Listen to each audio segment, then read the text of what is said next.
Hi guys, this is Min. Welcome back to the channel. I'm drinking Da Hong Pao milk tea from Bengong. I absolutely love it. If you have a favorite, please let me know and I'll check it out. So today we're going to be talking about one of the most important vital signs, and if it goes unnoticed or untreated, it can have deadly effects. This disease has been known as the silent killer because you may not have any symptoms at all until considerable damage have been done. This vital sign is blood pressure.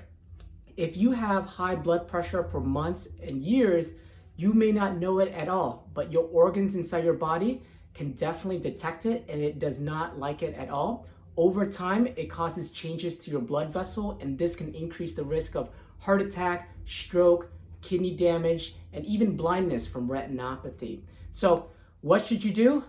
Check your blood pressure. You can buy a blood pressure device at your local CVS or Walmart, or you can also buy it online at Amazon. There are very good blood pressure devices these days that sell for about $20 to $30, and you can use it for years. Right now, we're in the middle of the COVID pandemic. I do not recommend that you go to the grocery store and use the free automated blood pressure devices where you stick your arm in. That causes a lot of contamination. So please buy and use your own personal clean blood pressure device. Now, in terms of whether you should use a arm blood pressure device or a wrist blood pressure device, I recommend the arm one. This is the one that I personally use in the clinic, and I've had patients come in who bring to me their blood pressure readings from the wrist blood pressure cuff, and it's usually very inaccurate and way off. It's usually a little bit more elevated. The reason being is for the wrist blood pressure cuff, it is really sensitive to your positioning when you check your blood pressure. And even if you have proper positioning for the wrist blood pressure cuff, this can still be elevated because the blood vessels in your wrist is a little bit more narrow, and it's going to cause a more inaccurate blood pressure reading. So again, go with the arm blood pressure cuff. The second thing to think about is what is the size of the blood pressure cuff, right? Because let's say you have a really large arm, but you have a normal adult size cuff, it's going to squeeze a lot harder and it's going to cause a falsely elevated blood pressure reading. So what I recommend for you is measure the circumference of your upper arm. If it is between 27 to 34 centimeters, then that's a normal adult size cuff. If it's greater than 34 centimeters, then use the large adult size cuff. So now you have your blood pressure machine and cuff size. How do you measure your blood pressure? The best way to do it is to sit in a chair with your back supported. You want to have both feet on the floor. Do not cross your legs, and you want to have your arm at heart level rested against something like a table. You do not want to check your blood pressure when you're lying flat on your back. You don't want to check your blood pressure when it's down low on your lap or suspended in the air against gravity. Do not talk while you're checking your blood pressure. After you finish and the blood pressure machine checks your blood pressure, you're gonna get two numbers. The top number is called the systolic blood pressure. This is the blood pressure reading that occurs when your heart is contracting. So it's pumping blood throughout the rest of your body. That's the pressure for the systolic blood pressure. The bottom number is the diastolic blood pressure, and this is the number that occurs when your heart is completely relaxed, right? It's relaxed in between heartbeat so that the blood can return and fill your heart chamber so that it can pump out with the next heartbeat. Once you have that number, the systolic and the diastolic blood pressure, we usually consider a good blood pressure as 120 over 80. Again, 120 is the systolic, 80 is the diastolic blood pressure, but there may be normal variations. If you're an athlete or female, you may have systolic blood pressure in the 100s or 110s or even low blood pressure readings, and that might be your normal baseline and nothing to worry about. We want your blood pressure to be less than 140 over 90. If it's greater than 140 over 90, always sit and relax with both feet on the floor for about 10 to 15 minutes and recheck it a second time because it usually goes down. This is also the protocol that they use in research studies. We don't treat an isolated one-time elevated blood pressure reading. We start to worry when you have consistently high blood pressure greater than 140 over 90 on multiple occasions, even after controlling for other factors. For example, your blood pressure may fluctuate throughout the day, and this is a normal physiological response. There are a number of reasons why your blood pressure may be elevated, and this may not indicate any type of disease at all. For example, if you're feeling pain, tooth pain, if you're angry, you just got into an argument, you're stressed, you're anxious, all of these things can elevate your blood pressure. If you take medications like ibuprofen, Advil, Motrin, Aleve, you take decongestants like Sudafed, you take stimulants like Adderall, that can elevate blood pressure. If you eat a very high salt diet, you drink a very strong cup of coffee, you are smoking right before you took your blood pressure, these things can elevate your blood pressure, and we don't usually worry about that because it usually goes back to baseline.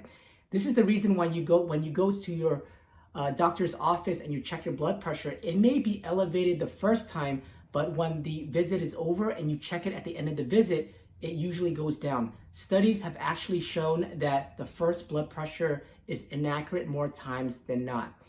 One more thing, studies have shown that ambulatory blood pressure readings, so the blood pressure that you check at home is actually more accurate and lower than the blood pressure that you check in the clinic. And it's actually 19/11 millimeters of mercury of pressure less for the ambulatory blood pressure compared to the clinic blood pressure. So it's actually more accurate when you check your blood pressure at home. And this is even more reason to prioritize getting a blood pressure cuff and checking it on your own.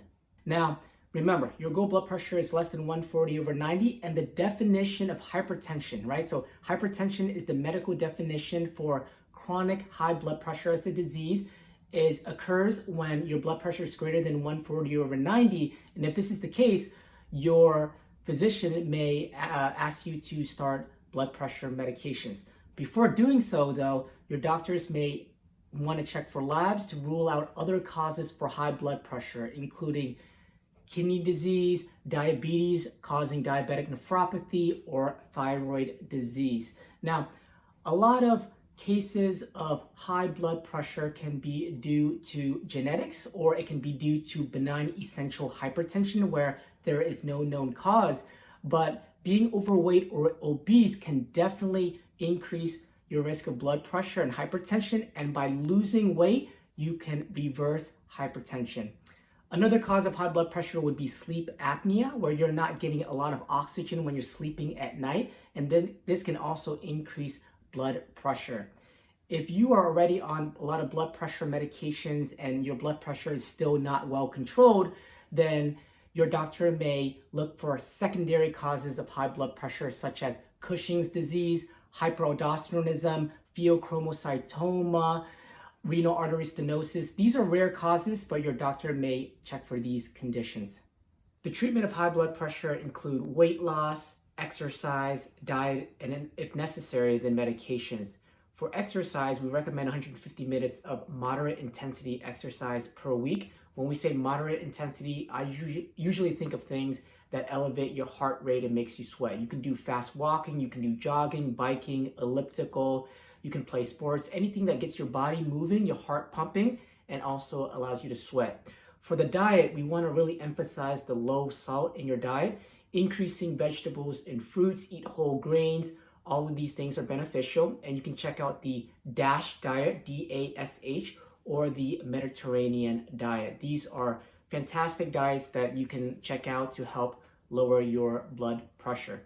If you need to be on medications, you will talk to your doctor about it. There are first-line medications for hypertension, but your doctor will take a look at your whole medical history and see if there are other conditions that you have that a particular blood pressure medication can help with both conditions. For example, if you have kidney disease, diabetes, you have a history of a heart attack or a stroke, if you have anxiety, if you have a history of gout, all of these things take into account what blood pressure medication you may need, and your doctor would choose the appropriate medication for you. So in summary, go ahead and buy a blood pressure machine today.